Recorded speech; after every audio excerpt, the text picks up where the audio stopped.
ಇತಿಹಾಸದಲ್ಲೇ ಎರಡನೇ ಬಾರಿಗೆ ನೆರಳೂರು ತಿರುಮನಹಳ್ಳಿ ನಡುವಿನ ನ್ಯಾಷನಲ್ ಹೈವೇ 44 ರಸ್ತೆ ಸಂಪೂರ್ಣ ಜಲಾವೃತವಾಗಿದ್ದು ವಾಹನ ಸವಾರರಿಗೆ ನರಕ ಸದೃಶ ವಾಹನ ಪ್ರಯಾಣವಾಗಿದೆ.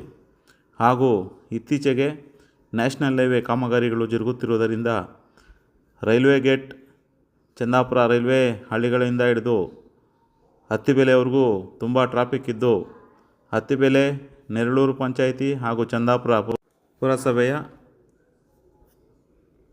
ಗ್ರಾಮಸ್ಥರುಗಳು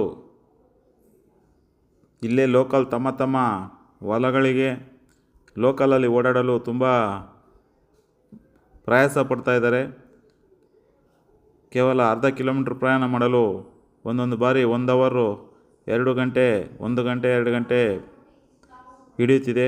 ದಯಮಾಡಿ ನ್ಯಾಷನಲ್ ಹೈವೇ ಅವರು ಇದಕ್ಕೆ ಒಂದು ಪರಿಹಾರ ಕಂಡುಕೊಂಡು ಸುಗಮ ಸಂಚಾರಕ್ಕೆ ಅನುವು ಮಾಡಿಕೊಡ್ಬೇಕಂತ ಕೋರ್ತಾ ಇದ್ದೇವೆ.